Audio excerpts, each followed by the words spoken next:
Sekali lagi boleh lihat kanan kirinya, ajak bertepuk tangan bersama-sama. Mari sama katakan, bertemu dalam kasih-Nya, berkumpul dalam anugerah-Nya. Katakan mari, mari bersuka cita semua di dalam rumah Tuhan. Sekali lagi katakan, bertemu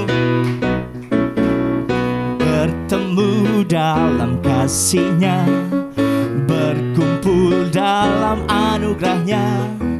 Mari bersuka cita semua di dalam rumah Tuhan. Tunjukkan kanan kirimu, katakan, oh saudaraku dan kau saudariku, ya Tuhan cinta dan mengasihimu. Katakan, mari bersuka cita semua di dalam rumah Tuhan. Mari lebih lagi bersama-sama katakan, bertemu dalam kasih-Nya, berkumpul dalam anugerah-Nya. Mari bersuka cita semua di dalam rumah. Tunjuk kanan kiri sekali lagi, oh saudaraku dan kau saudariku, Tuhan cinta dan mengasihimu. Mari bersuka cita semua di dalam. Sekali lagi katakan, oh saudaraku, saudariku, Tuhan cinta dan mengasihimu. Mari bersuka cita semua di dalam. Sekali lagi Revival Bible Study, katakan, oh saudaraku dan kau saudariku, Tuhan cinta dan amin. Mari bersuka cita semua di dalam rumah Tuhan. Katakan mari, mari bersuka cita semua di dalam rumah Tuhan. Sekali lagi katakan mari, mari bersuka cita semua di dalam rumah Tuhan. Amin. Kami mengucap syukur karena kebaikan-Mu bagi kami Tuhan. Terima kasih, Kau jadi sumber kehidupan kami. Dan kami mau katakan, dunia tidak bisa menjauhkan kami dari kasih-Mu. Terima kasih Tuhan, terima kasih. Ini kami hamba-hamba-Mu datang bersama-sama Tuhan. Kami naikkan syukur kami sebab Tuhan pilih kami, Tuhan yang perlengkapi kami Tuhan sampai hari ini. Mari sama-sama naikkan syukur-Mu bagi saudara.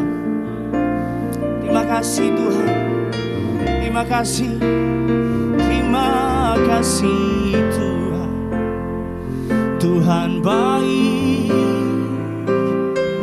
Tuhan baik. Oh, kami naikkan syukur kami, kami naikkan sembah kami, sebab Tuhan baik, Tuhan baik. Kami datang bawa syukur, kami datang bawa sembah. Terima kasih Tuhan, semua karena anugerah-Mu, semua karena perkenanan-Mu. Kami nyatakan Tuhan, tiada yang seperti Engkau. Mari angkat sembahmu sekali lagi saudara, sembah Dia. Kami tinggikan, kami agungkan. It's all about you. Semua tentang kebaikan-Mu, kebesaran-Mu Tuhan. Kami naikkan sembah, kemuliaan hanya bagi Engkau, ya Tuhan. Kami hidup mau senangkan Engkau, kami hidup mau layani Engkau, Yesus Tuhan. Sungguh tiada yang lain. Oh,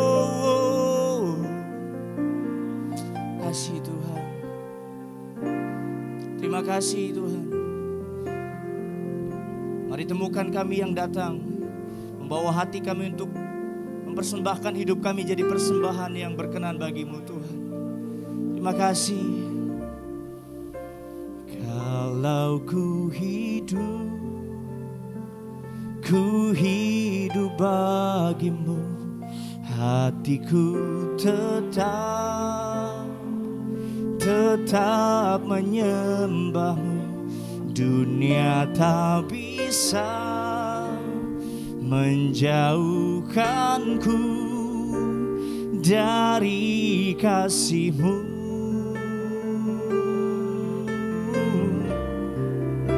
Selama ku hidup bagimu, mataku tetap memandangmu. Dunia tak bisa menjauhkanku dari kasih-Mu. Mari panggil namanya Yesus, Dia kebenaran. Yesus, Kau kebenaran yang selamatkanku, yang menyelamatkanku. Kau memberikanku hidup dan pengharapan. Kami mau ikut kehendak-Mu Tuhan. Ku ikut kehendak-Mu, kami perlukan. Perlu anugerah-Mu, ku nyatakan janjiku, ku nyatakan janjiku kepadamu.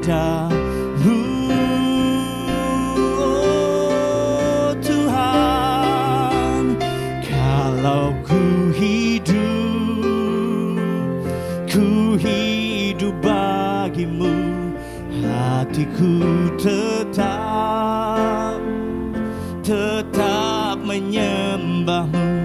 Dunia tak bisa menjauhkanku dari kasih-Mu. Dan selama ku hidup bagimu, mataku tetap, kami katakan, kami mau pandang Engkau Tuhan. Dan dunia tak bisa menjauhkanku dari kasih-Mu. Mari hamba-hamba Tuhan angkat suaramu lebih lagi. Kalau ku hidup bagimu, hatiku tetap menyembahmu. Dunia tak bisa menjauhkanku dari kasih-Mu. Oh, kami katakan, selama ku hidup bagimu, mataku tetap memandangmu. Dunia tak bisa menjauhkanku dari kasih-Mu. Dunia tak bisa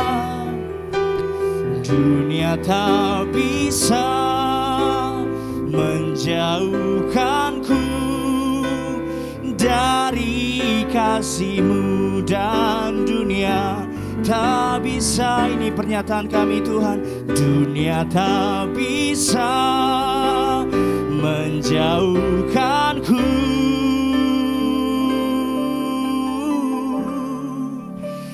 dari kasih-Mu. Karena Tuhan terlebih dahulu mengasihi kami. Kami berikan hidup kami hanya bagi-Mu Tuhan. Terima kasih Tuhan. Terima kasih biar malam hari ini semuanya tentang Tuhan. Tentang kemuliaan, kebesaran, perbuatan besar bagi kami. Tuhan yang pilih kami untuk melayani sampai hari ini. Terima kasih buat kekuatan sukacita yang Tuhan terus tambahkan dalam hidup kami. Biar kami menerima semua yang terbaik dari Tuhan. Terima kasih di dalam nama Tuhan Yesus. Kita yang diberkati sama-sama katakan amin. Silakan duduk kembali Bapak Ibu Saudara. Baik, sebelum kita bersama-sama belajar malam hari ini bersama hambanya Bapak Pendeta Esra Soru, kami persilakan kepada Bapak Pendeta Daniel untuk memberikan sepatah dua patah kata dan menyambut. Kami persilakan Pak. Shalom. Shalom. Puji Tuhan, kita bisa berkumpul bersama-sama di tempat ini. Dan saya selaku gembala di tempat ini mengucapkan selamat datang bagi rekan-rekan hamba Tuhan, anak Tuhan yang mau bertumbuh dalam kasih karunia serta pengenalan akan Tuhan dan Juru Selamat kita Tuhan Yesus Kristus melalui narasumber hambanya Bapak Pendeta Esra Soru yang atas kehendak Tuhan ya hadir di tempat ini. Luar biasa beliau dari tempat yang jauh, dari Kupang dan jadwal yang begitu padat tetapi kemurahan Tuhan bisa hadir bersama dengan kita dan mengajar kita.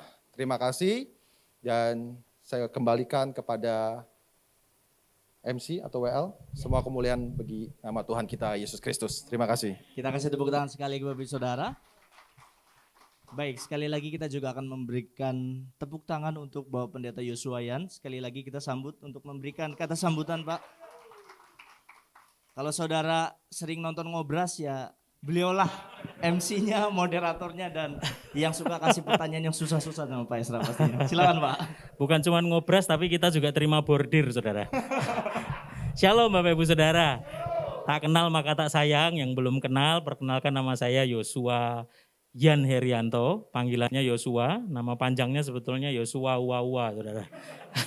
Puji Tuhan, ini luar biasa sekali sebuah kolaborasi, kolaps yang mendadak tetapi akhirnya kejadian. Dan dari ngebakmi ngobrol pagi bersama Pak Daniel akhirnya jadilah acara ini. Dari pagi, malam sebelumnya sama Pak Esra cuman tektokan gitu, Pak saya masih sempet nih dari Papua mampir ke Surabaya, gimana kalau ke Jakarta? Kita bikin Pak gitu.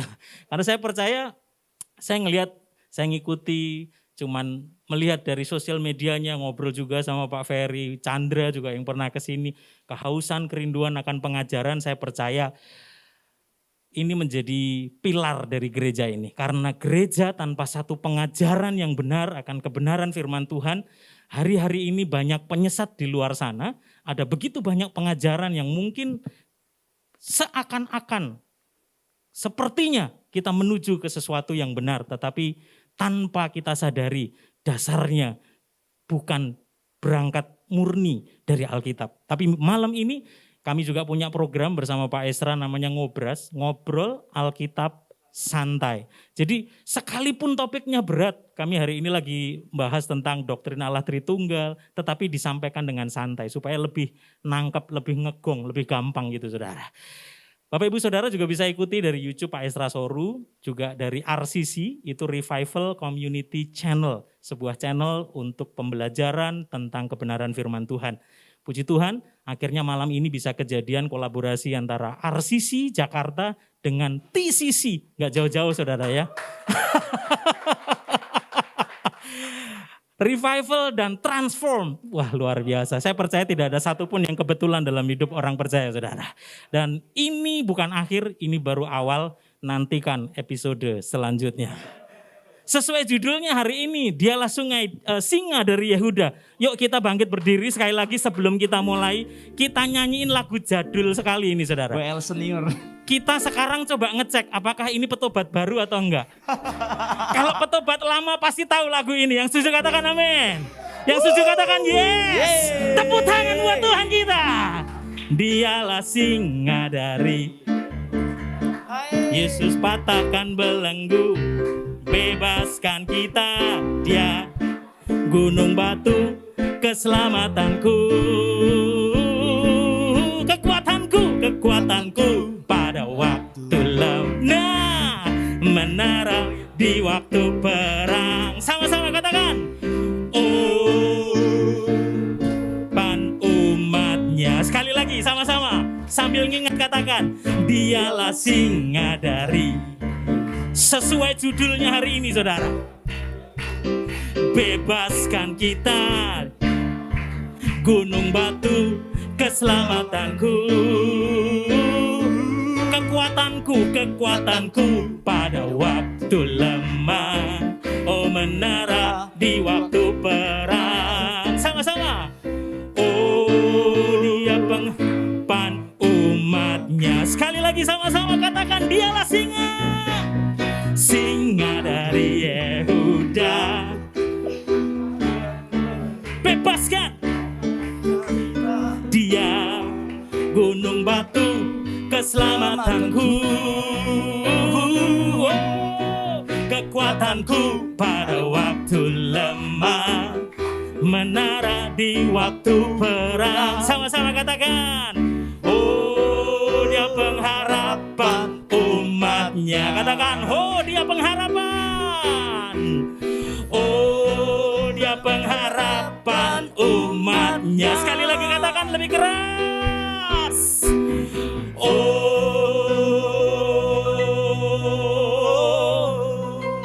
Di sisi mana suaranya katakan,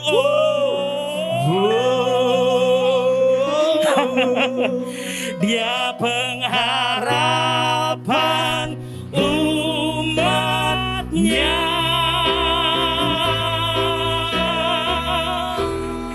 Mari kita sambut dengan tepuk tangan Bapak Pendeta Ezra Soru. Silakan Pak Ezra. Silakan duduk Bapak Ibu Saudara. Ya, baik, shalom. Puji Tuhan bisa bertemu dengan saudara-saudara lagi ya. Mungkin ada sejumlah saudara yang baru ketemu hari ini, yang lain sudah beberapa kali ketemu. Puji Tuhan, juga ketemu sahabat sobat lama Pak Moses ya. Entah berapa lama tahun ya, belasan tahun mungkin ya. Ya, baru bisa bertemu lagi ya. Senang juga. Dan Pak Romi semangat sekali nih ya. Saya masih di bandara sudah telepon terus nih ya. Ya, ini memang sebenarnya saya nggak ada rencana datang ke sini ya, tapi ya ngobrol singkat-singkat akhirnya putuskan datang. Tapi ya tak ada yang benar-benar kebetulan di dunia ini ya. Kalau kita percaya bahwa Allah berdaulat atas segala sesuatu, maka dalam hal yang remeh sekalipun itu pasti ada dalam rencana Tuhan. Ya, kalau seekor burung pipit pun tidak jatuh ke bumi di luar kehendak Bapamu, ya. Kamu rambut kepalamu pun terhitung seluruhnya, itu remeh sekali, ya. Nah, apalagi hal-hal yang besar, hal-hal kecil saja terjadi dalam ketetapan Tuhan, apalagi hal-hal besar. Makanya saya bilang, kalau sehelai rambut saja tidak jatuh di luar kehendak Bapamu, apalagi kepalamu, ya kan? Ya, tidak mungkin jatuh itu ya. Nah, waktu saya orasi kebangsaan, ya, menghadapi para khilafah, saya bilang, ya, seekor burung pipit tidak jatuh di luar kehendak Bapamu. Burung pipit tidak jatuh di luar kehendak Bapamu. Apalagi burung Garuda. Wah, merdeka, ya, merdeka. Ya, puji Tuhan, hari ini kita akan belajar bersama-sama. Belajar Alkitab santai. Itu apa singkatannya Pak Yos? Wah, belajar? Oh, belajar kebenaran sejati. Memang Pak Yos ini pintar bikin istilah. Ya.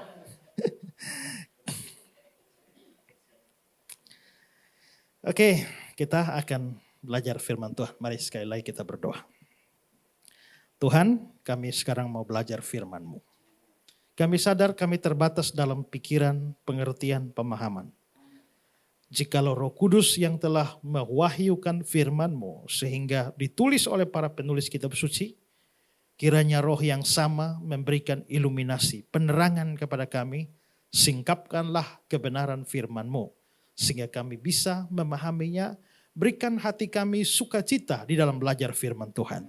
supaya ketika kebenaran kami dapatkan, hati kami boleh bergembira karena Allah Juru Selamat kami. Terima kasih Tuhan. Kami sadar bahwa dosa bisa menjadi penghalang bagi kami di dalam belajar firman. Mohon pengampunan dan penyucian dari Tuhan supaya kami layak bersekutu dengan Tuhan, layak mendapatkan berkat-berkat rohani melalui firman-Mu. Tolong hamba-Mu dalam menyampaikan, biar berilah kata-kata yang baik, suara yang baik, jalan pikiran yang baik untuk menjelaskan firman-Mu, dan biarlah kebenaran firman-Mu yang dikedepankan, bukan diri hamba-Mu atau pula pikir hamba-Mu sendiri. Terima kasih Tuhan.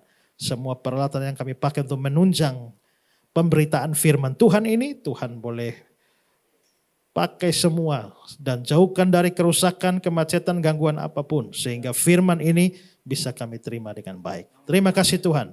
Dalam nama Yesus kami siap belajar. Amin. Baik, seperti tema kita, nah saya mengajak kita untuk melihat Kejadian 49 ayat 8 sampai ayat yang ke-10 ya. Nanti semua ayat yang ini sudah saya siapkan, saudara boleh lihat di slide-nya. Ya, mari sama-sama baca Kejadian 49, 8 sampai 10. 2, 3. Yehuda, engkau akan dipuji oleh saudara-saudaramu. Tanganmu akan menekan tengkuk musuhmu. Kepadamu akan sujud anak-anak ayahmu. Yehuda adalah seperti anak singa. Setelah menerkam, engkau naik ke suatu tempat yang tinggi, hai anakku. Ia meniarap dan berbaring seperti singa jantan atau seperti singa betina. Siapakah yang berani membangunkannya? Tongkat kerajaan tidak akan beranjak dari Yehuda, ataupun lambang pemerintahan dari antara kakinya, sampai dia datang yang berhak atasnya, maka kepadanya akan takluk bangsa-bangsa. Nah, saudara, di dalam perjanjian lama kan ada cerita bahwa Yusuf pernah memerintah sebagai Perdana Menteri di Mesir, dan Yakub ayahnya Yusuf bersama dengan anak-anaknya itu pernah pindah ke Mesir, tinggal di sana sampai masa tuanya ya. Dan di akhir dari hidup Yakub, Yakub itu sebelum meninggal dia sempat memberikan berkat atau juga semacam kutuk untuk anak-anaknya ya. Dan itu bisa kita lihat di dalam konteksnya. Kejadian 49 ayat 1. Coba lihat 49 ayat 1. Kemudian Yakub memanggil anak-anaknya dan berkata, datanglah berkumpul supaya ku beritahukan padamu apa yang akan kamu alami di kemudian hari. Jadi Yakub mau memberitahu apa yang akan terjadi dengan anak-anaknya di kemudian hari. Ya. Lalu ayat 28. 49 ayat 28. Itulah semuanya suku Israel, 12 jumlahnya. Dan itulah yang dikatakan ayahnya kepada mereka. Ketika ia memberkati mereka, tiap-tiap orang diberkatinya dengan berkat yang diuntukkan kepada mereka masing-masing. Jadi ini berkat yang diberikan, masing-masing anak Yakub dapat. Nah, khusus bagi Yehuda, ya. Bagi Yehuda itu yang di 8 sampai 10 ini yang sudah kita baca tadi ya. Nah, saya hari ini mau mengajak kita belajar dari nubuatan atau janji atau berkat yang diberikan Yakub kepada anaknya Yehuda ini. Nah, saya akan bagi ini menjadi beberapa bagian. Pertama, mari kita lihat soal arti dari nubuatan ini. Ini poin pertama yang kita bahas. Arti dari nubuatan ini. Nah, apa maksudnya nubuatan tentang Yehuda ini? Coba kita perhatikan ayat 10-nya. Tongkat kerajaan tidak akan beranjak dari Yehuda. Tongkat kerajaan tidak akan beranjak dari Yehuda. Berarti janji kepada Yehuda ini ada urusannya dengan kerajaan. Tongkat kerajaan. Kelihatannya ini berarti bahwa dari Yehuda atau dari suku Yehuda ini akan muncul pemimpin-pemimpin Israel. Akan muncul raja-raja Israel. Dari kata-kata tongkat kerajaan tidak akan beranjak dari suku Yehuda. Nah, karena dari suku Yehuda muncul raja-raja atau pemimpin-pemimpin Israel, maka semua suku yang lain itu akan tunduk dan akan memuji Yehuda. Perhatikan ayat 8. Yehuda, engkau akan dipuji oleh saudara-saudaramu. Ya. Tanganmu akan menekan tengkuk musuhmu, kepadamu akan sujud anak-anak ayahmu. Mengapa? Karena dari Yehuda lahir raja-raja, lahir pemimpin-pemimpin Israel. Dan dari suku Yehuda muncul raja-raja atau pemimpin-pemimpin ternama yang akan bikin para musuh itu menjadi takluk. Dan Yehuda itu akan sangat kuat. Saking kuatnya maka digambarkan seperti seekor singa. Ya, perhatikan ayat kita lagi. Ada kata-kata, tanganmu akan menekan tengkuk musuhmu. Berarti dia kuat sekali. Musuh-musuh takluk di bawah tangannya. Ayat 9, Yehuda adalah seperti anak singa. Lalu di bagian akhirnya dikatakan, siapakah yang berani membangunkannya? Berarti ini Yehuda ini akan menjadi sangat kuat. Ya, sangat hebat. Saya akan berikan beberapa komentar tentang Yehuda ini. Mari kita pertama lihat Wycliffe Bible Commentary. Dia bilang begini, Yehuda adalah orang yang melanjutkan pengharapan Israel dalam dirinya.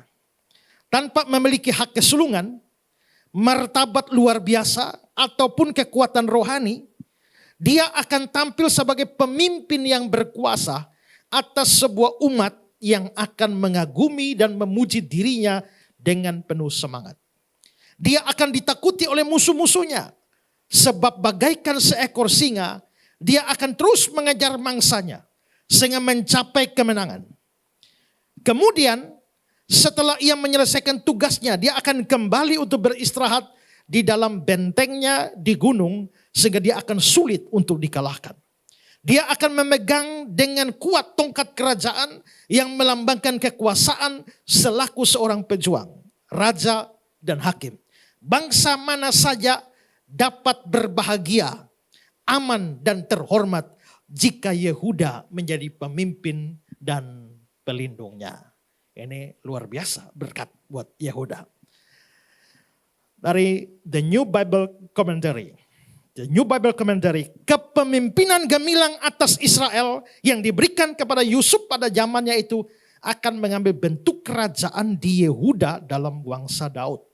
Dan oleh kejituan kemiliterannya, kebijaksanaan politiknya mengalahkan musuh-musuh Israel di segala penjuru. Ini kekuasaan yang besar. Lalu John Davis. Davis mengatakan, frase tanganmu akan menekan tengkuk musuhmu. Ya, tanganmu akan menekan tengkuk musuhmu. Menyatakan bahwa suku Yehuda akan berhasil dalam peperangan. Dan keberhasilannya telah dicatat sebagai suatu catatan resmi. Inti nubuat Yakub adalah janji bahwa tongkat kerajaan tidak akan beranjak dari Yehuda ataupun lambang pemerintahan dari antara kakinya sampai dia datang yang berhak atasnya, maka kepadanya akan takluk bangsa-bangsa. Ayat 10. Tongkat kerajaan itu tentu saja merupakan lambang kekuasaan raja dan dalam bentuk yang paling kuno merupakan tongkat panjang yang dipegang tangan raja ketika berbicara kepada perhimpunan umat. Jadi dari sini kita bisa melihat bahwa nubuatan ini menyatakan dari suku Yehuda intinya akan muncul raja-raja, akan muncul pemimpin-pemimpin Israel. Nah, tapi di dalam nubuatan ini juga, nubuatan ini belum selesai. Jadi pertama-tama nubuatan itu mengatakan bahwa dari Yehuda akan muncul raja-raja, pemimpin-pemimpin. Tapi nubuatan itu belum berhenti di situ. Ada yang lebih menarik di ayat 10. Ya, perhatikan kata-kata yang saya garis bawahi. sampai dia datang yang berhak atasnya. Ya. Tongkat kerajaan tidak akan beranjak dari Yehuda, lambang pemerintahan dari antara kakinya sampai dia datang yang berhak atasnya. Nah, kata-kata yang saya garis bawahi ini agak sedikit sulit untuk dipahami. Mengapa sulit dipahami? Karena kalau kita menyelidiki terjemahan-terjemahan Alkitab, sejumlah Alkitab memberikan terjemahan yang berbeda-beda soal kalimat yang terakhir ini. Ya, ada Alkitab yang menerjemahkan bahwa Yehuda akan berkuasa sehingga bangsa-bangsa lain akan tunduk dan memberikan upeti kepada Yehuda. Nah, ini kan kita lihat terjemahan Indonesia sehari-hari. Dia bilang, keturunannya akan memerintah selama-lamanya, bangsa-bangsa akan membawa upeti dan sujud dengan takluk di hadapannya. Bangsa-bangsa akan membawa upeti. Di dalam Contemporary English Version, ya, sampai bangsa-bangsa tunduk kepadanya dan datang membawa upeti. Itu ada terjemahan Alkitab seperti itu. Tapi ada Alkitab yang menerjemahkan bahwa tidak ada urusan dengan upeti. Tapi ini berurusan dengan akan datangnya seseorang yang berkuasa. Nah, ini seperti yang dalam terjemahan baru kita kan. Sampai dia datang yang berhak atasnya. Itu terjemahan baru kita. Dalam versi NIV, New International Version, ya, dikatakan until he comes to whom it belongs. Sampai dia yang mempunyainya datang. Atau DRB. DRB sampai dia yang diutus datang. Yang tadi urusan dengan upeti. 2 terjemahan itu. 3 terjemahan ini tidak ada urusan dengan upeti, tapi urusannya dengan seseorang. Ya. Tapi ada Alkitab yang tidak mentranslate, tapi mentransliterasi. Ya. Mentransliterasi itu artinya tidak menerjemahkan kata itu, tapi tetap mempertahankan istilah aslinya. Sama itu contohnya gini, langit dan bumi boleh lenyap, tapi satu iota, itu iota tuh sukar diterjemahkan, karena itu kan huruf, ya. Iota, bahasa Yunani, abjad Yunani iota yang setara dengan yod dalam bahasa Ibrani, itu tidak diterjemahkan. Jadi langsung saja ditulis iota, itu namanya transliterasi. Nah, ada sejumlah Alkitab yang tidak mau terjemahkan itu. Mempertahankan istilah aslinya. Coba kita lihat terjemahan lama. Ya. Bahwa tongkat kerajaan itu tiada akan undur daripada Yehuda dan pemberian hukum pun tidak dari antara kakinya sehingga datang Silo. Silo. Ya. Versi King James. Ya. Until Silo come. Sampai Silo datang. Ya, sampai Silo datang. Nah, saya tidak tahu mengapa ada terjemahan Alkitab yang menerjemahkannya secara berbeda. Ya, mungkin sekedar pengertian kita ya, bahwa kita memang punya Alkitab terjemahan ada banyak. Indonesia juga cukup banyak, apalagi bahasa Inggris cukup banyak. Kenapa bisa ada terjemahan yang beda-beda? Itu karena ya namanya waktu satu lembaga membuat terjemahan dari satu bahasa, ya tentu saja terjemahannya tidak bisa terlalu pas, sama ya. Ada yang pas, ada yang bagus, ada yang meleset terjemahannya. Jadi terjemahan Alkitab bisa saja salah. Ya, bisa saja salah. Tak usah aneh dengan itu, karena pada waktu orang Islam menyerang hal itu juga, kalian juga Al-Quran juga sama saja. Ya gak lolos dari terjemahan, tidak ada dokumen kuno manapun yang kalau diterjemahkan bisa lolos tanpa salah sama sekali. Ya. Nah, karena itulah maka kita perlu banding-banding terjemahan dalam studi Alkitab itu bagus. Ya. Barang siapa melihat seorang perempuan dan menginginkannya, ia sudah berzina dalam hati. Lalu di seminar pemuda, ada pemuda tanya, Pak, kalau kita lihat lalu suka saja sudah berzina, kita gak usah pacaran lagi. Kan bagaimanapun pacaran kan lihat mesti suka dulu kan. Berarti setiap orang yang pacaran tuh harus berzina dulu di hati. Ya kan? Ya karena kamu baca terjemahan baru. Kalau kamu baca terjemahan lama, barang siapa melihat seorang perempuan dan bergerak syahwatnya. Nah bergerak syahwat itu apa? Ya, lihat Alkitab Indonesia sehari-hari. Barang siapa melihat perempuan dengan nafsu birahi, sesungguhnya ia sudah berzina dengan dalam hati. Jadi kalau lihat sekedar mengagumi tanpa nafsu, itu enggak berzina. Ya, nah itu contohnya saja. Sekalipun aku berjalan dalam lembah kekelaman. Indonesia sehari bilang, sekalipun aku berjalan dalam lembah yang gelap. Tapi kalau saudara lihat terjemahan lama, sekalipun engkau berjalan dalam lembah bayang-bayang maut. Lebih mengerikan dan sekedar gelap. Ya, lebih mengerikan dan itu lebih cocok dengan bahasa asli. Gait Salmafet, itu lembah bayang-bayang maut. Nah, jadi kalau mau studi Alkitab tuh kalau punya Alkitab lebih dari satu terjemahan itu juga bagus. Ya, punya fisik mungkin susah ya, tapi kalau Bible program sekarang ini kan banyak ya. Apalagi bahasa Inggris kita bisa lihat macam-macam. Tapi ya kita juga harus berhati-hati karena belum tentu semua sama-sama benar. Nah seperti kasus yang kita hadapi. Ada yang mengatakan ini urusan dengan upeti. Ada terjemahan yang urusan dengan akan datangnya seseorang. Tapi ada terjemahan yang hanya mengatakan sampai Silo datang. Tapi Silo apa? Silo itu apa? Tidak diterjemahkan. Ya. Nah, seorang penafsir namanya Derek Kidner, ya, dia bilang bahwa penerjemahan itu bisa berbeda karena diambil dari manuskrip Alkitab yang berbeda. Tapi ya menarik bahwa sampai Silo datang, itu bahasa aslinya begitu. Ya. Nah pertanyaan kita ini Silo itu apa? Ya. Nah Silo ini sebenarnya ada macam-macam arti. Silo itu bisa berarti ketenangan atau kesentosaan. Kalau seperti itu maka Yehuda akan berkuasa sampai datang ketenangan atau kesentosaan. Tapi Silo juga itu bisa berarti the peaceable. Orang yang menyukai damai. Sampai datang orang yang menyukai damai.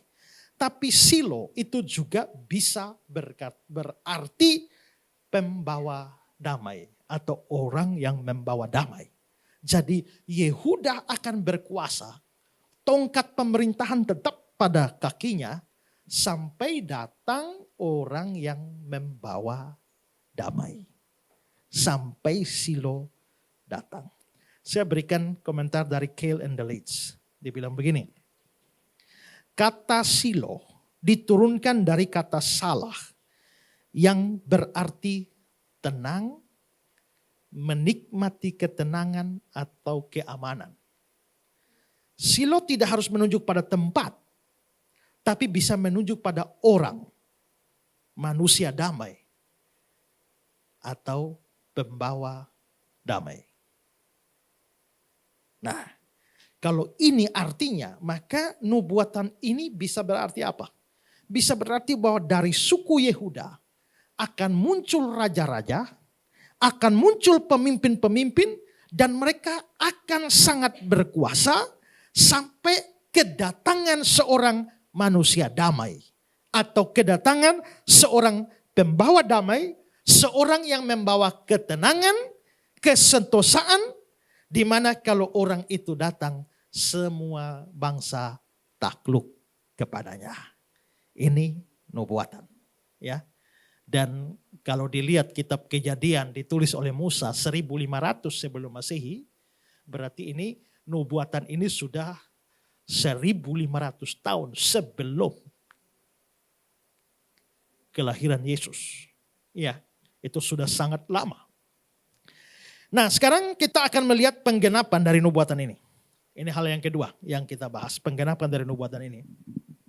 Kita sudah lihat nubuatannya ya, akan muncul raja-raja, pemimpin-pemimpin dari Yehuda dan suku-suku Israel akan hormat kepada suku ini. Dan nubuat ini betul-betul tergenapi di dalam sejarah.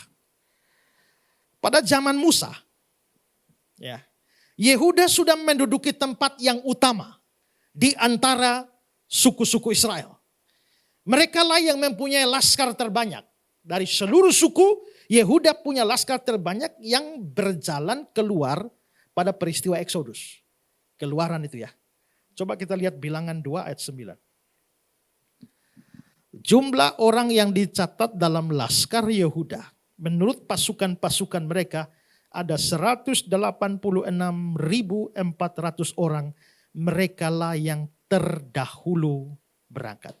Jadi waktu keluar dari Mesir, semua masing-masing dengan kekuatannya. Tapi yang paling banyak yang berangkat lebih dulu. Dan itu suku Yehuda. Ya, jadi dari keluaran Mesir itu Yehuda lah number one. Ya, ini sudah menunjukkan bahwa memang mereka kelihatannya lebih maju daripada suku yang lain.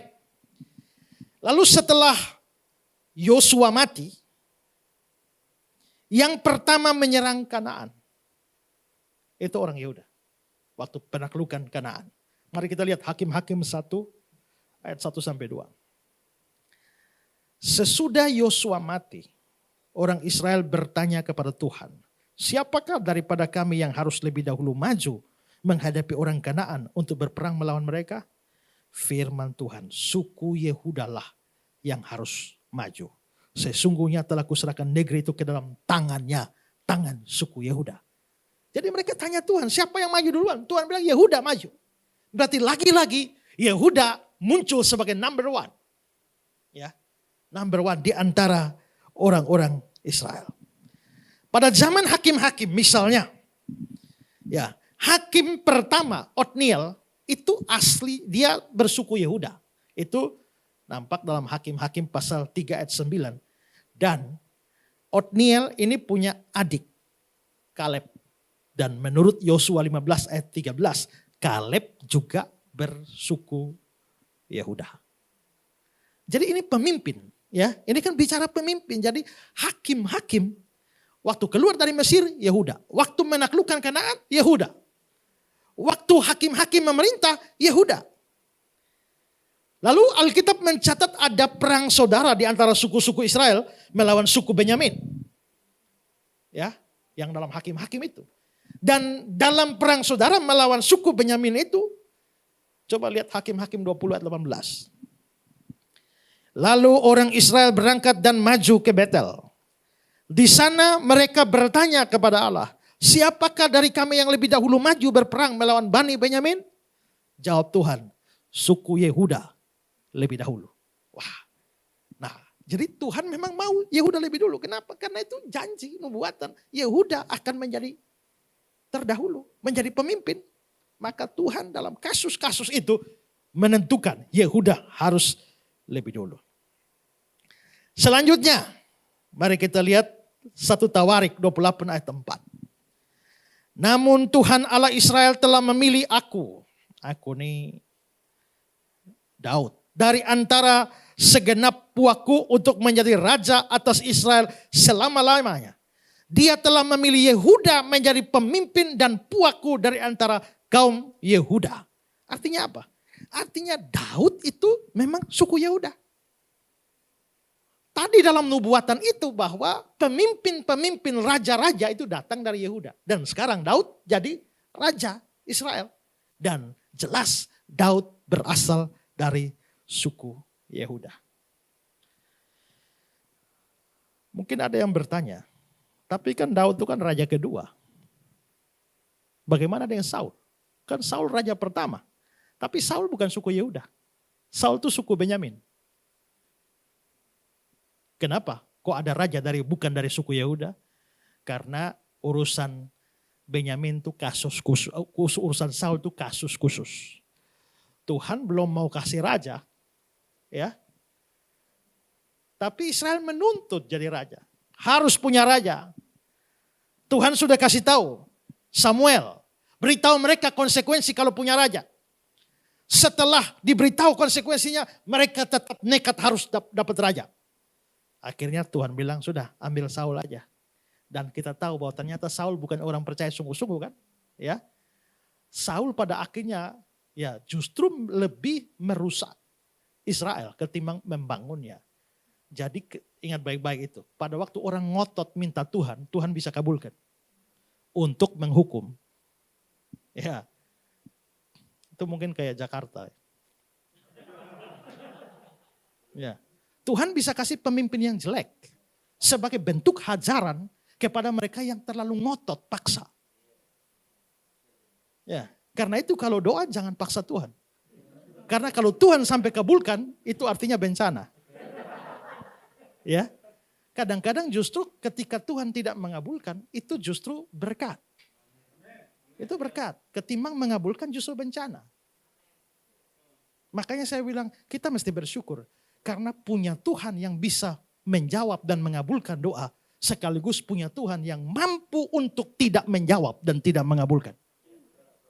Karena ada Tuhan, ada tuan-tuan, ada ilah-ilah yang tidak mampu menolak. Itu bahaya.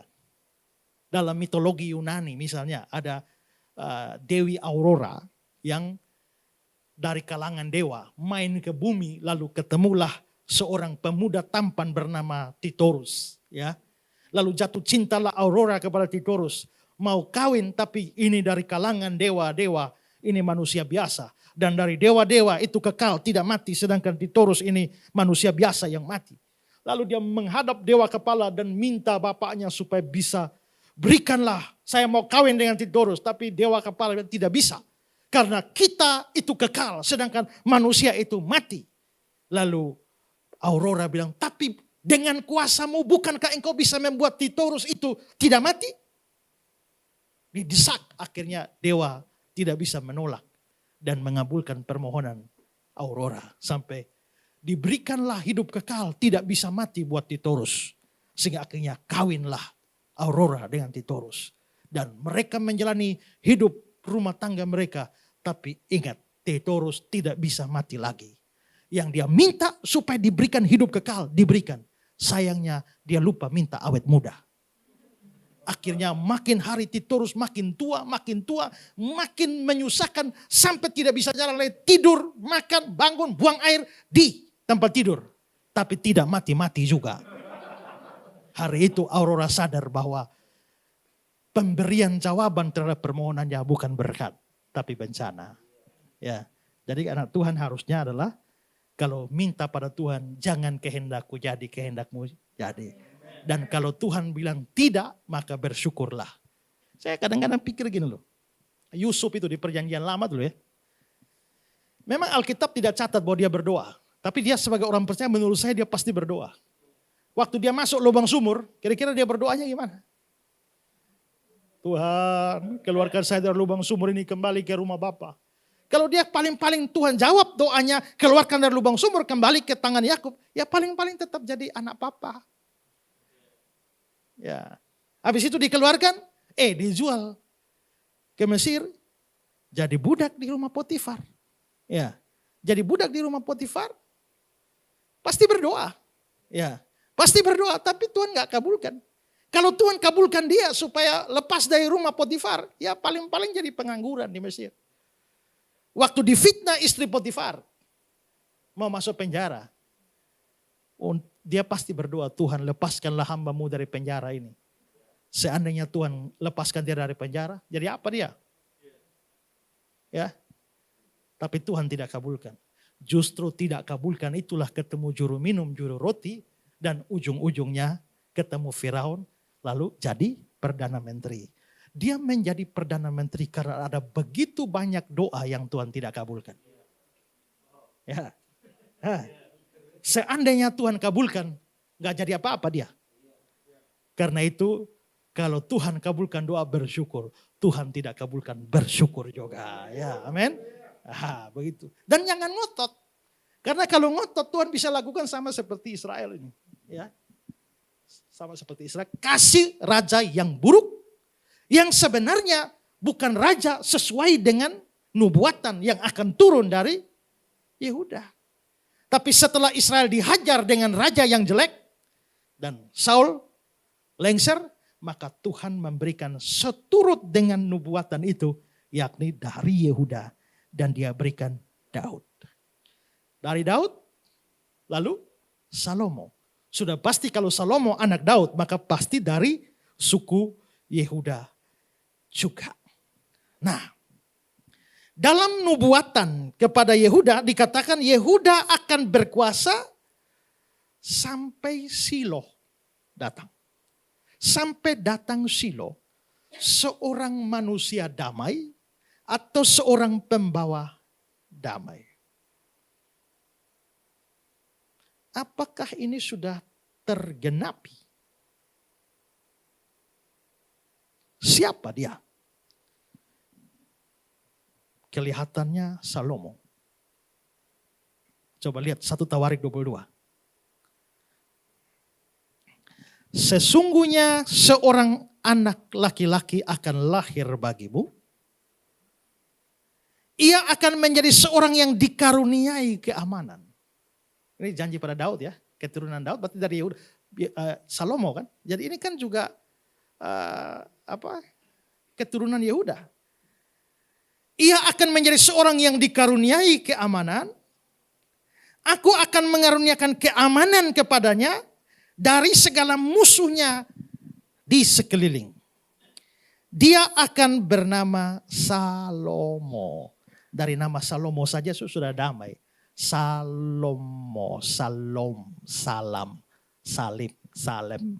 Ya, Salam. Itu saja sudah berarti damai. Dia akan diberi nama Salomo, sejahtera dan sentosa akan kuberikan atas Israel pada zamannya. Ayat 10. Dialah yang akan mendirikan rumah bagi namaku, dan dialah yang akan menjadi anakku, dan aku akan menjadi bapaknya. Aku akan mengokohkan tahta kerajaannya atas Israel sampai selama-lamanya. Itu Salomo. Berarti cocok ya gambarannya tentang akan datang manusia damai. Atau Shiloh itu. Jadi Shiloh yang dijanjikan dalam Kejadian 49, nubuatan terhadap Yehuda itu adalah Salomo. Tapi kesimpulan itu langsung runtuh.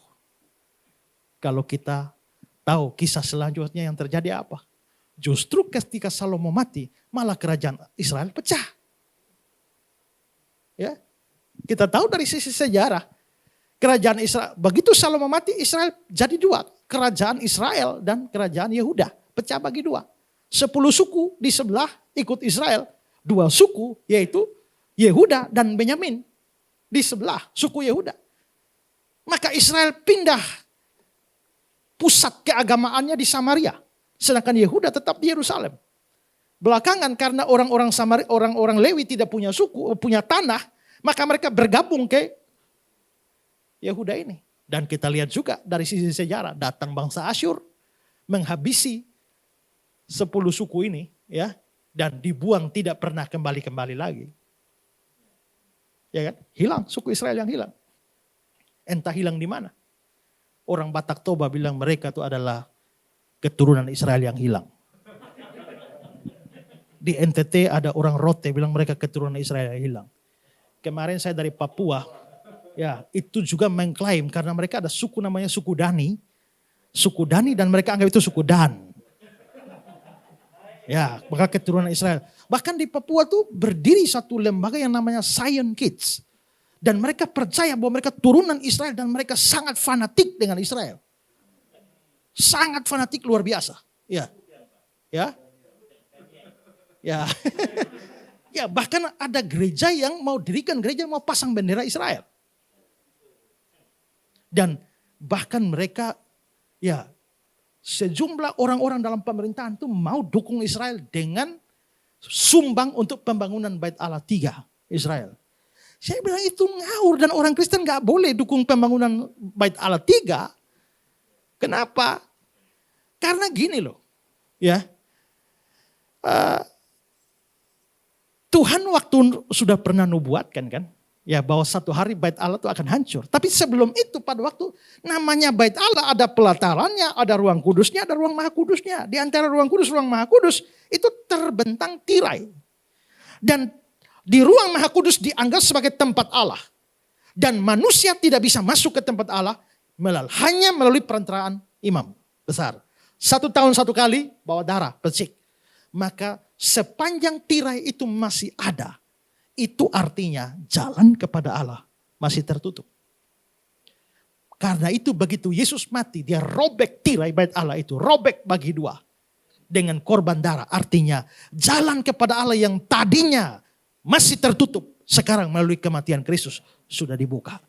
Sekarang kalau bait Allah 3 didirikan, kira-kira orang Yahudi gantung kembali itu tirai atau tidak? Pasti gantung kembali kan? Dan kalian orang Kristen dukung. Itu berarti apa yang Yesus sudah pernah robek, kalian tutup kembali. Itu bagaimana itu ya? Tapi memang mereka fanatik. Pemda Papua itu kan mempunyai anggaran khusus dari Pemda untuk membiayai pendeta-pendeta ke Israel. Setiap tahun. Ya bilang gak apa-apa ya, saya juga bawa orang ke Israel. Tapi saya hanya mau bilang saja. Israel itu ya dia punya keistimewaan historis. Tapi tidak punya keistimewaan rohani. Mengapa?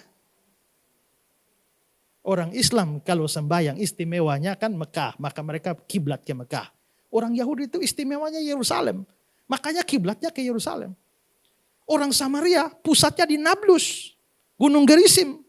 Tapi Yesus bilang kepada perempuan Samaria. Ya akan tiba saatnya. Orang tidak menyembah di gunung di Yerusalem, pusatnya orang Yahudi, dan di gunung ini Gerisim. Akan tiba saatnya orang menyembah Bapa dalam roh dan kebenaran. Karena itu menyembah Bapa dalam roh dan kebenaran itu tidak ada urusan yang bahasa roh. Itu urusan dengan Allah roh, artinya Allah tidak dibatasi tempat. Tidak bisa kau kurung Allah di Yerusalem, tidak bisa kau kurung Allah di Gerisim. Allah itu roh. Siapa menyembahnya dalam roh dalam kebenaran, artinya tidak dibatasi tempat. Kau mau kiblat ke sana, ke sana, atas guling terserahlah. Tuhan Allah ada di mana-mana. Maka tidak ada lagi tempat spesial kehadiran Allah bagi orang Kristen. Allah hadir di mana-mana. Ya, nah kita bersyukur Bang Israel umat pilihan kita akui. Tapi kita juga umat pilihan. Dan saat ini kita diistimewakan. Ya, kenapa kita diistimewakan? Israel pernah menolak. Dan Tuhan ambil terang itu, kerajaan itu berikan pada bangsa lain. Lalu dikatakan bahwa ya Israel akan dipulihkan sampai jumlah yang penuh dari bangsa lain telah masuk. Maksudnya apa? Orang-orang pilihan Allah ini kan ada di berbagai macam bangsa. Sekarang Allah masih tarik dulu. Kapan semua dari semua bangsa masuk, barulah giliran Allah memulihkan Israel lagi. Sepanjang ada satu umat pilihan dari bangsa lain belum masuk, Israel belum bisa dipulihkan. Jadi disitulah Israel nomor akhir. Disitulah berlaku yang terdahulu menjadi terkemudian. Yang terkemudian jadi terdahulu. Jadi justru sekarang ini proyek Allah itu adalah bagi bangsa lain. Setelah bangsa lain selesai, giliran Allah berurusan dengan Israel. Kenapa berurusan dengan Israel lagi? Karena janji Allah kepada Abraham, Ishak, Yakub belum selesai. Tapi kita ini lebih berharga loh. Iya, lebih berharga. Karena kita diistimewakan. Itu di 1 Petrus, kamulah bangsa yang terpilih, imamat yang rajani. Kalau saudara baca dalam perjanjian lama, itu khusus Israel. Tapi ternyata itu diambil, lalu diberikan kepada orang-orang percaya. Nah, jadi artinya kan habis juga itu kan 10 suku itu. Bangsa Yehuda juga sudah lihat pengalaman Israel yang hancur, tapi mereka juga tetap menyembah berhala. Akibatnya apa? Ya habis juga. Di tangan Babilonia. Dan sejak itu, Israel atau Yehuda tidak pernah lagi berkuasa. Kenapa? Karena mereka akhirnya dikuasai Babilonia. Di bawah Nebukadnezar. Tapi setelah Babilonia berkuasa luar biasa, tiba-tiba muncul sebuah kerajaan, perpaduan 2 kerajaan, yaitu Media Persia. Media Persia bergabung di bawah Raja Kores, lalu menaklukkan Babilonia. Habislah Babilonia, sekarang Persia berkuasa. Tadi Israel atau bangsa Yehuda takluk di bawah Babilonia. Sekarang Babel hancur, mereka ganti penguasa, takluk kepada Persia. Nggak merdeka-merdeka juga.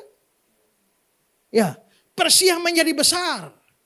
Tapi sementara Persia besar di timur dan mulai bergerak ke barat, muncullah sebuah kerajaan lain di barat yang mau bergerak ke timur. Itulah Alexander Agung dengan Yunani, dia asli Makedonia, lalu berkuasa atas Yunani. Karena ini mau bergerak dari Yunani mau bergerak ke timur, Persia mau bergerak ke barat, bertemulah dua kerajaan besar. Maka peranglah Persia melawan Yunani dalam pertempuran besar. Pertempurannya panjang, tapi yang paling seru yaitu angkatan lautnya. Yang baku sikat di sebuah teluk yang namanya Teluk Marathon. Dalam perang itu angkatan laut Yunani menaklukkan Persia.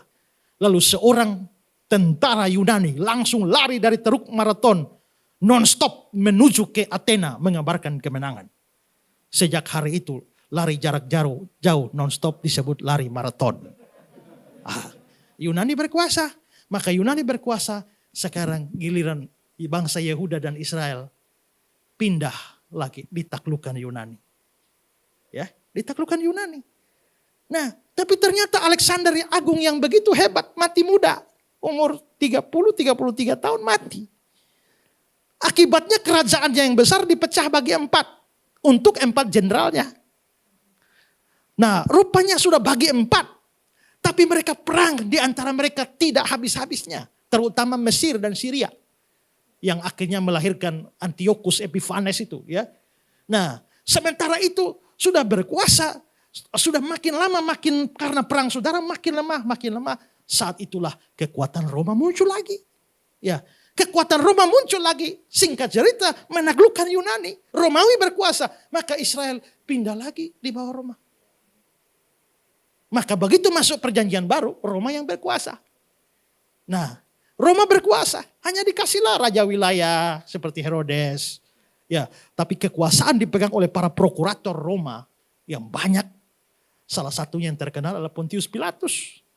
Ya, tapi kita lihat juga nanti pada saat Yesus hidup di dunia, lahir di dunia, Roma sedang berkuasa. Israel sedang berada di bawah Romawi. Tapi nanti setelah itu kan terjadi lagi pemberontakan. Berujung pada tahun 70 di bawah putranya Vespasianus, yaitu Jenderal Titus, habisi lagi bangsa Yahudi. Maka Yerusalem dan itu habis rata dengan tanah lalu dilempar ke segala macam bangsa. Yerusalem berpindah-pindah kekuasaan. Pada waktu Donald Trump mau pindahkan ibu kota kedutaan Amerika di Yerusalem, kan heboh besar tuh. Saya bahas Yerusalem, Yerusalem. Saya khotbah 2,5 jam. Ya. Saya bahas sejarah Yerusalem dari awal sampai akhir pergantian kekuasaan. Dan ternyata memang banyak yang berkuasa. Dan bangsa Yahudi hilang total, diserahkan ke seluruh bangsa. Ya, seluruh bangsa baru kumpul kembali 1948. Nah, tapi apakah sudah ada damai? Ternyata sudah kumpul juga, damai tidak ada juga sampai ini hari. Perang-perang terus. Yerusalem kota damai, tapi tidak ada damai sampai hari ini. Kalau begitu, tadi kelihatannya Salomo itu Shiloh yang dijanjikan. Dari ayat yang kita baca tadi, kok kelihatannya dia. Tapi ternyata kita sudah bikin kesimpulan. Kesimpulannya harus kita tarik. Ternyata bukan Salomo. Karena justru pasca Salomo, ini Yehuda akan berkuasa jadi raja-raja, jadi pemimpin dunia, bangsa-bangsa takluk. Tapi ternyata sejak Salomo mati, justru Israel yang ditaklukkan bangsa-bangsa dan tidak pernah berkuasa. Kalau begitu, sang Shiloh itu pasti bukan Salomo. Ya. Kalau begitu, siapa Shiloh itu? Siapa manusia damai, pembawa damai dari suku Yehuda itu? Nabi Yesaya dalam Yesaya 9 ayat 5. Sebab seorang anak telah lahir untuk kita. Seorang putra telah diberikan untuk kita. Lambang pemerintahan ada di atas bahunya. Namanya disebutkan orang penasihat ajaib, Allah yang perkasa, Bapa yang kekal, Raja damai. The Prince of Peace. Raja damai. Dan ini pasti Yesus. Insan Moko Ginta bilang, Pendeta Esra Soro tidak mengerti bahasa Indonesia. Kenapa? Karena kalau lihat ayat itu, sebab seorang anak telah lahir. Itu dikatakan Yesaya. Berarti anak itu telah lahir zaman Yesaya. Kalau itu merujuk pada Yesus, harusnya dikatakan sebab seorang anak akan lahir. Seorang putra akan diberikan, bukan telah diberikan. Ini menunjukkan pendeta Ezra Soru tidak tahu bahasa Indonesia. Saya bilang begini, sebelum tuduh saya tidak tahu bahasa Indonesia, sabar dulu. Ya, kalau mau tafsir Alkitab dengan benar, ya, memahami Alkitab dengan benar, jangan pakai otakmu di tahun 2021 ini di Indonesia untuk mengartikan apa yang ditulis ribuan tahun yang lampau di Israel sana.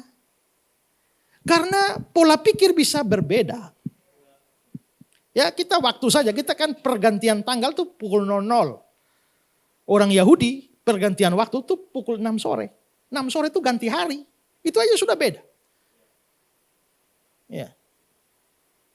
Makanya itu orang seperti Ahmad Deedat. Menurut Alkitab, menurut nubuatan Yesus, anak manusia akan seperti Yunus 3 hari 3 malam dalam perut ikan. Demikianlah anak manusia akan berada di rahim bumi 3 hari 3 malam. Mari kita hitung 3 hari 3 malam itu berapa? 1 hari 24 jam. Ya, maka 3 hari 3 malam mestinya berapa jam? 72. Ya. Nah, Yesus mati jam 3 sore, bangun jam 6 pagi. Itu tidak sampai 3 hari 3 malam. Itu cuma 1 hari 2 malam. Iya, karena dia hitung pakai cara orang Indonesia hitung.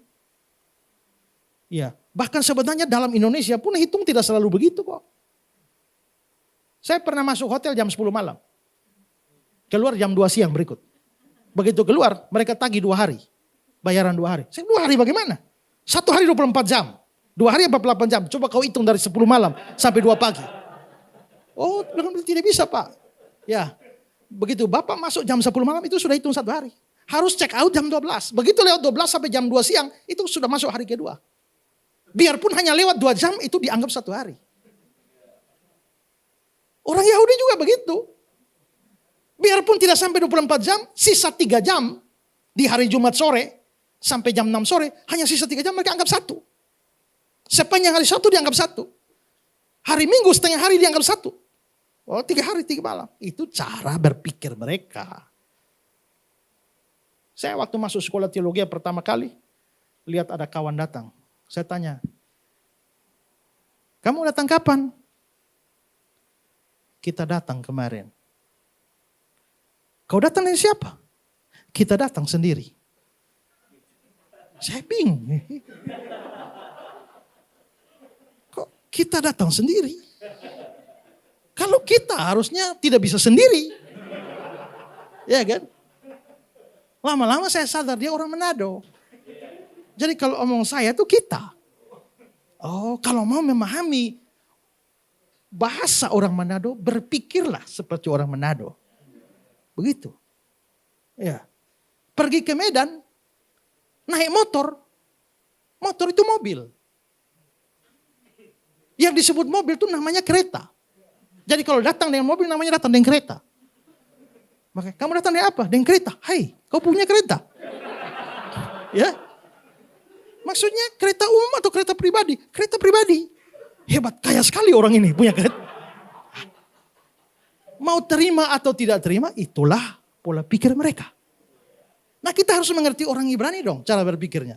Kalau orang Ibrani bicara sesuatu yang di depan, belum terjadi, tapi pasti terjadi. Tidak mungkin tidak terjadi. Tidak ada peluang tidak terjadi, dianggap sudah terjadi.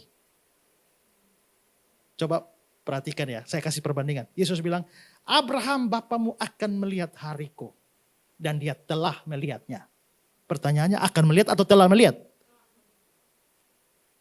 Sesungguhnya akan datang. Ya. Dan saatnya telah tiba sekarang. Sesungguhnya akan datang tapi telah tiba sekarang. Itu bagaimana? Nah itu pola pikir mereka. Jadi seorang anak itu akan dilahirkan, akan diberikan. Tapi itu pasti terjadi, tidak mungkin tidak terjadi. Tidak ada peluang tidak terjadi, dianggap sudah terjadi. Maka seorang anak telah lahir. Seorang putra telah diberikan. Lalu saya bilang jadi. Bukan pendeta Ezra Soru tidak tahu bahasa Indonesia. Tapi Saniho Munir yang bodoh memahami budaya Yahudi. Begitu. Jadi ini pasti untuk Yesus, tidak ada lain. Karena saya bilang, kalau memang ini bukan Yesus, kalau saudara ikut yang TikTok saya pagi-pagi itu, saya ngomong ini ya. Namanya disebutkan orang penasihat ajaib, Allah yang perkasa, Bapa kekal, Raja damai. Jikalau Yesus hanya nabi, jawab saya, nabi mana layak menyandang penasihat ajaib? Nabi mana layak disebut El Gibor, Allah yang perkasa? Nabi mana bisa disebut sebagai Bapa yang kekal? Terjemahan sebenarnya bukan Bapa yang kekal, Bapa dari kekekalan. Bukan eternal father, father of eternity. Bapa, sang Bapa dari kekekalan. Maksudnya kekekalan itu bersumber dari dia. Nabi mana seperti itu? Raja damai. Kalau Yesus cuma guru, guru mana bisa seperti itu? Ini nggak bisa, ini harus Allah nih. Ya. Dan dia disebut sebagai Raja damai. Mika 5 ayat 1, ayat Natal. Tapi engkau, hai Bethlehem Efrata, yang terkecil di antara kaum-kaum Yehuda, daripadamu akan bangkit bagiku seorang yang akan memerintah Israel. Yang permulaannya sejak purbakala, sejak dahulu kala. Maka dia akan bertindak dan akan mengembalakan mereka dalam kekuatan Tuhan, dalam kemegahan nama Tuhan Allahnya. Mereka akan tinggal tetap, sebab sekarang menjadi besar sampai ke ujung bumi. Dan dia menjadi damai sejahtera. Kalau sudah lihat begini, nubuat Natal Yesaya 9 ayat 5, Mika 5 ayat 1, kayaknya memang Silo yang di Kejadian 49 itu ini orangnya. Nah, karena itu Ibrani pasal 7 bilang, sebab telah diketahui semua orang bahwa Tuhan kita berasal dari suku Yehuda. Sekarang mari bandingkan Wahyu Kejadian 49 dengan Wahyu 5 ayat 5. Saudara lihat Kejadian 49 nubuatnya. Yehuda adalah seperti anak singa. Seperti singa jantan. Seperti singa betina. Jadi seperti singa Yehuda. Tapi Wahyu 5 ayat 5. Ya, sesungguhnya singa dari Yehuda, yaitu tunas Daud, telah menang. Itu Yesus. Maka sebenarnya Yesuslah yang dinubuatkan di dalam Kejadian 49 ayat yang ke-9. Ini luar biasa.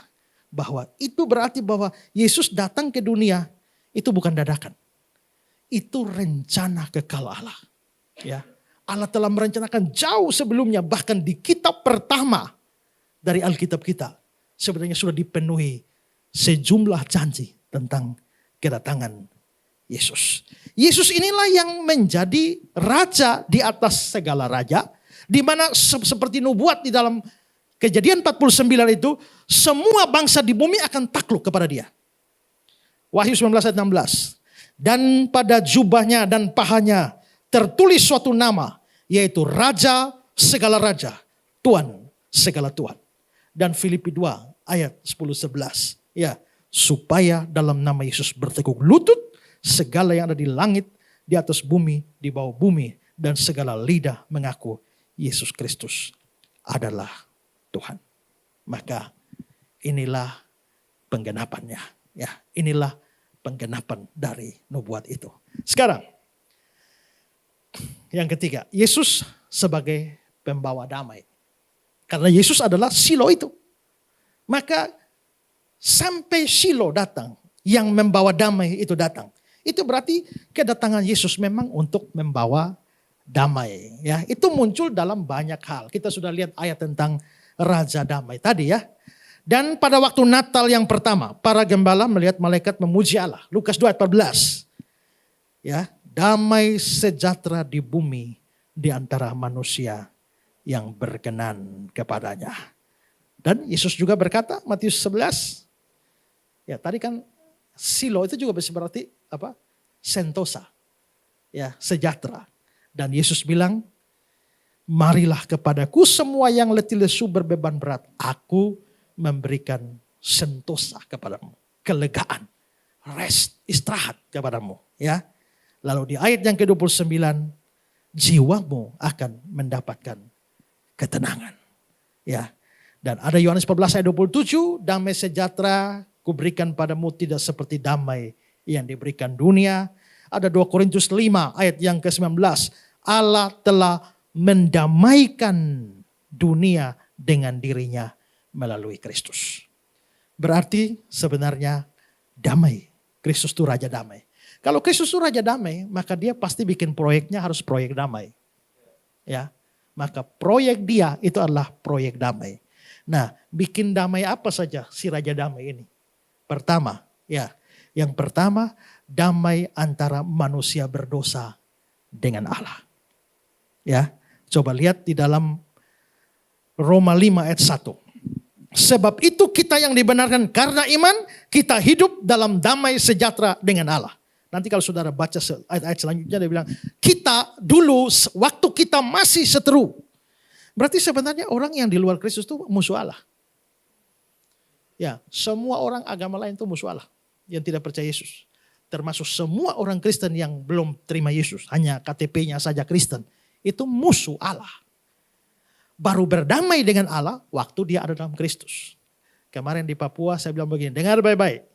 Allah hanya mau berdamai dengan manusia di dalam Kristus. Dia tidak mau berdamai dengan manusia di luar Kristus. Di luar Kristus semua orang adalah setru Allah. Musuh Allah yang layak dimurkai. Tapi dalam Kristus Allah mendamaikan dunia dengan diri. Kalau begitu proyek damai yang pertama adalah bikin damai dengan di atas. Ya. Kedua, proyek kedua adalah damai di dalam hati. Ya, damai di dalam hati. Tadi ayat Yohanes 14:27. Damai sejahtera yang kutinggalkan bagimu, damai sejahtera kuberikan padamu, apa yang kuberikan tidak seperti diberikan oleh dunia kepadamu. Kita tahu damai yang sesungguhnya gak bisa dapat dari mana-mana. Ya. Kalau ku cari damai, hanya ku dapat dalam Yesus. Ya, damai yang sejati itu hanya bisa diberikan oleh Kristus. Ya, ada kekosongan dalam jiwa manusia yang tidak bisa diisi dengan uang. Ada kekosongan dalam jiwa manusia yang tidak bisa diisi dengan kesenangan, harta, kekayaan. Ya, hanya Kristus. Kalau begitu itu proyek damai yang kedua. Yaitu tadi damai di atas, sekarang damai di dalam. Dan yang ketiga, damai di samping. Ya, jadi damai di atas dengan Allah, damai di dalam hati, dan damai di samping. Yaitu dengan sesama manusia. Ya, dengan sesama manusia. Kalau kita bahas akan panjang bagaimana relasi manusia, terutama 2 kelompok manusia yang dibicarakan dalam Alkitab. Di satu sisi ada orang Yahudi, tapi di sisi lain ada orang Yunani. Orang Yunani itu adalah perwakilan seluruh orang Yahudi, seluruh orang non-Yahudi. Dan itu tidak pernah bisa bersatu. Kita tahu orang Yahudi sangat fanatik dan menganggap orang non-Yahudi itu, pertama, mengapa Allah menciptakan orang non-Yahudi? Supaya tersedia kayu api buat api neraka. Ya. Mereka sangat ini. Tidak ada hukumnya saling menolong. Kita memang harus mengasihi sesama, tolong sesama. Tapi siapakah sesama itu? Sesama itu adalah sama-sama orang Yahudi. Non-Yahudi tidak. Kita harus menolong orang yang melahirkan. Tapi kalau perempuan yang melahirkan itu adalah perempuan non-Yahudi, tidak layak dibantu. Sampai kalau ada seorang Yahudi kawin sama non-Yahudi, mereka bikin upacara pemakaman buat dia. Dianggap sudah mati. Tidak ada hukumnya masuk rumah orang non-Yahudi, apalagi makan di sana. Itulah sebabnya kalau saudara baca di Kisah 10, ya Petrus disuruh pergi ke rumah Kornelius, itu kan perjuangan sekali. Kamu tahu bagaimana kerasnya hukum Yahudi. Tidak boleh makan bersama. Makan itu bersekutu. Tidak boleh. Itulah sebabnya juga Petrus itu sempat munafik kan. Begitu yang lain-lain tidak ada, dia makan dengan orang-orang non-Yahudi. Begitu ada, dia mengundurkan diri. Makanya di Galatia 2 Paulus menegur dia dengan keras. Ya, jadi memang pertikaian antara Yahudi dan non-Yahudi itu begitu besar. Tapi nanti, ya saya tidak ada di slide, tapi di Efesus 2 itu dia telah mati untuk menyatukan kedua belah pihak. Artinya non-Yahudi dan Yahudi digabung. di dalam Kristus. Tidak ada lagi orang Yahudi, tidak ada lagi non-Yahudi. Semua satu di dalam Kristus. Ya, kalau begitu di dalam Kristus orang-orang yang bertikai pasti berdamai. Salah satu partai garis kerasnya Yahudi itu namanya Partai Selot. Itu FPI-nya Israel, Yahudi. Mereka berjuang untuk melawan, mengusir pemerintah Romawi. Dan menurut mereka, mereka menanti Mesias datang supaya bisa menggulingkan Romawi. Tapi Mesias tidak akan datang kalau kita tidak mulai lebih dulu. Maka Partai Selot mulai lebih dulu. Kemana-mana bawa pisau. Dan orang Selot paling benci kaki tangan Romawi. Salah satu kaki tangan Romawi yang paling dibenci itu adalah pemungut cukai. Karena pemungut cukai itu kaki tangan Romawi. Maka orang Selot memusuhi pemungut cukai. Di mana saja orang Selot ketemu pemungut cukai, pasti dibasmi. Tapi menariknya, Tuhan Yesus punya murid dua. Satu Simon orang Selot, yang satu Matius pemungut cukai. Saya pikir-pikir seandainya Simon orang Selot ketemu Matius di luar Kristus, pasti Matius sudah almarhum. Untungnya ketemu dalam Kristus. Jadi orang bertikai dalam Kristus berdamai. Anehnya sekarang orang sama-sama dalam Kristus tapi bermusuhan. Jangankan itu, sama-sama dalam gereja.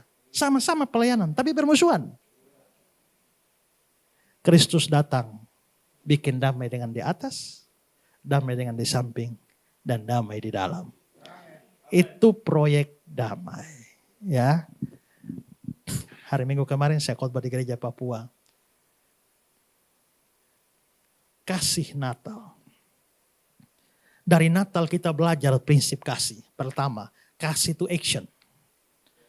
Allah begitu mengasihi isi dunia, tapi tidak stop di situ. Dia mengaruniakan anaknya yang tunggal. Berarti ada action. Begitu orang Samaria lihat orang yang dirampok itu, tergeraklah hatinya oleh belas kasihan. Tapi tidak hanya tergerak di hati. Habis itu tangan bergerak. Mengobati. Ya. Kasih itu action. Kedua, kasih itu rela berkorban. Allah punya anak hanya satu. Anak tunggal Allah. Itu pun dikasihi. Tapi itu diberikan dan diberikan untuk dibunuh mati. Itu menderita. Dan yang ketiga, kasih itu mau mengampuni. Kenapa? Karena waktu kita masih berdosa, ya, Allah sudah ambil inisiatif mendamaikan dirinya dengan kita melalui Kristus. Berarti sebenarnya dalam kasih itu ada penerimaan dan pengampunan. Maka yang masih punya musuh, yang masih punya calon musuh, ya harus membereskan sebelum ikut merayakan Natal tahun ini. Pada Andar Ismail menceritakan sebuah kisah menarik. Pada waktu Perang Dunia Kedua, bersiap-siaplah Jerman bertempur dengan Amerika. Dan semua siaga satu mau bertempur. Sementara mereka mau bertempur, tengah malam gelap buta. Seorang tentara Amerika ingat, bukankah ini 25 Desember? Natal. Mau perang. Akhirnya sementara tegang, lalu beliau tarik suara. Silent night, holy night. Tentara Jerman juga Kristen. Begitu didengar, iya ya, Natal. Dia sambung, Heilige Nacht. Wih, Natal. Akhirnya mereka baku kontak, karena ini hari Natal, kita gencatan senjata. Turunkan senjata semua, hari itu mereka merayakan Natal. Ibadah sama-sama, menyanyi sama-sama, pesta Natal sama-sama. Dan waktu makin hari, makin larut, masuk tanggal 26 Desember. Komandan berteriak, Natal sudah selesai. Masing-masing kembali ke tempat. Perang dilanjutkan kembali. Kalau Yesus datang, dia Raja Damai, dia Sang Siloh itu. Pasti ada proyek damai dalam hidup saudara. Damai dengan Allah, damai dengan sesama, dan damai di hati. Yehuda, tongkat pemerintahan akan ada atas Yehuda. Lambang pemerintahan tetap ada di kakinya. Sampai Sang Siloh yang berhak atasnya datang. Padanya takluk bangsa-bangsa. Tuhan memberkati kita. Amin.